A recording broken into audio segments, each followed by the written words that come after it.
Quelqu'un qui souhaiterait rentrer dans ce métier du data analyst, data scientist, qui a peut-être un background ingénieur ou un background école de commerce, quels seraient tes conseils en fait pour celui-ci, pour ce dernier? Ouais, je pense que moi ce que je dirais c'est que de chercher peut-être à devenir data analyst. C'est un bon début parce que pour moi c'est facile de faire une transition data analyst, data scientist. Parce que comme je dis dans la pyramide de la data en général, c'est data engineer, c'est collecte de données, ça il n'y a pas forcément besoin de ça. Il y a souvent des gens qui peuvent aider pour ça. Mais le data analyst doit être le data scientist doit être data analyst. Donc chercher à être data analyst c'est un bon début. Et pour devenir data analyst, les compétences qui sont intéressantes sont faire un peu de stats et de mathématiques appliquées. Je pense que c'est possible de trouver des formations en ligne pour ça.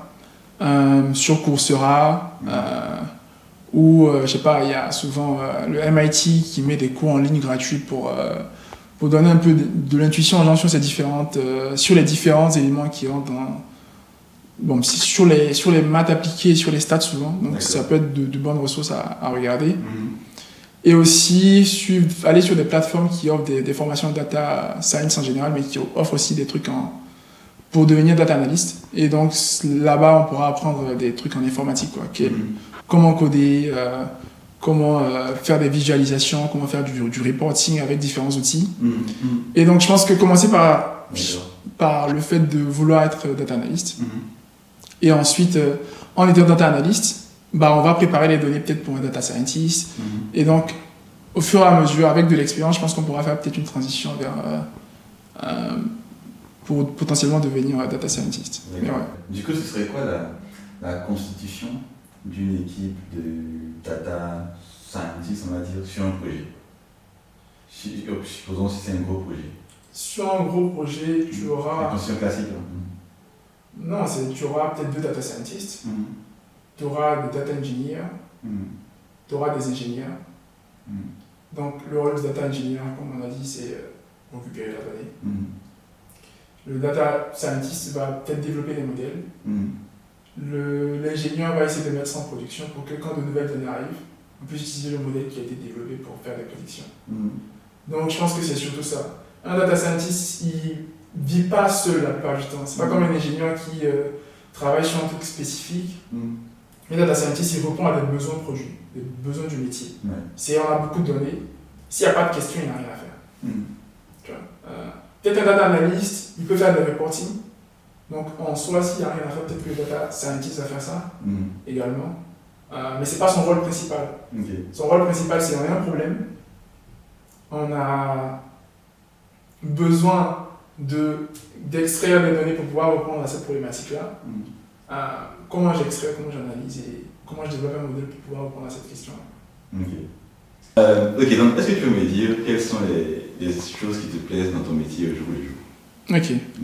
Je pense que ce qui me plaît, c'est vraiment le fait que ce soit challengeant intellectuellement. C'est que quand il y a un nouveau problème, il n'y a vraiment aucune solution. C'est-à-dire, dans ma boîte, j'ai eu récemment un projet où on me dit, ok, on a des données qui arrivent, on a envie d'avoir un modèle qui nous permette de détecter des anomalies dans des séries temporelles.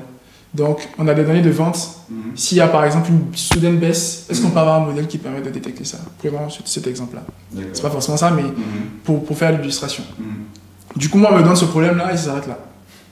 C'est à moi de savoir ce qu'il faut faire. Donc, c'est à moi de récupérer un petit jeu de données, d'essayer de comprendre comment ça arrive. Genre, c'est assez complet. Est-ce que j'ai différents cas de variation de données? Est-ce que j'ai des petites variations et des retours? Est-ce que j'ai des trucs où genre, ça varie et ça reste comme c'est? Donc, faire un petit jeu de données assez complet. Ensuite, chercher le modèle qu'il faut parce qu'il y en a la littérature est vraiment bourrée de modèles que tu peux utiliser pour ça. Donc, ça sera à moi maintenant de trouver ce qu'il faut, de tester, d'évaluer. Donc, c'est vraiment, on te donne un problème et c'est démerde-toi. Et donc, au jour le jour, c'est, t'as pas de solution, quoi. Tu peux pas aller chercher ça sur Google. C'est pas comme faire un site web. Et donc, je pense que ce que j'aime, c'est surtout ça, quoi. C'est le fait que quand tu commences sur un nouveau projet, t'as pas de réponse. T'as des outils à ta disposition, mais tu sais pas quoi faire, quoi. Et comment tu fais pour estimer, par exemple, le temps que ça va te prendre pour pouvoir répondre à la question? Je pense qu'il y a un peu d'expérience dans tout ça. Je sais que j'ai pas de réponse, mais c'est souvent des problématiques qu'on connaît, qu'on retrouve. C'est souvent du scoring, détection d'anomalies. Donc, je sais qu'il y a de la littérature dessus. Et donc, comment estimer mon temps? Je pense que ça va. Hein. Je peux me dire qu'en 2 semaines, je vais arriver à trouver un modèle qui marche. Mais peut-être qu'au bout de 2 semaines, comme je dis, c'est difficile de prédire ce qui va arriver. Parce que je peux penser que je vais trouver un modèle au bout de 2 semaines, mais je me rends compte au bout de 2 semaines que non, les données que j'ai ne sont pas bonnes. Il faut que j'ai encore plus de données. Donc oui, avec l'expérience, je pense que tu peux être beaucoup plus... c'est beaucoup plus simple de pouvoir faire ça, mais c'est pas très évident, quoi. C'est pas un truc déterministe en général. Donc c'est un peu ça le challenge du truc. Donc quand tu es bon, tu fais ça beaucoup plus vite, parce que tu arrives à te rendre compte très vite que soit il y a des éléments qui manquent, soit tu n'utilises pas les bons éléments, soit tu n'utilises pas les bons modèles. Et donc, je pense que c'est un peu ça, quoi, le fait que ce soit pas clair au début et que tu dois sortir un truc de nulle part, quoi. C'est vraiment ça la partie intéressante du métier. D'accord. Merci beaucoup. Salut les amis, j'espère que cette vidéo vous aura plu. Si c'est le cas, n'hésitez pas à cliquer sur le lien qui s'affiche pour voir la vidéo complète dans laquelle j'aborde d'autres thématiques, notamment la différence entre le métier de data scientist et le métier de data analyst, ou encore les salaires et les différents challenges que rencontre un data scientist dans son métier. Merci, c'était Demel Yedo. Salut.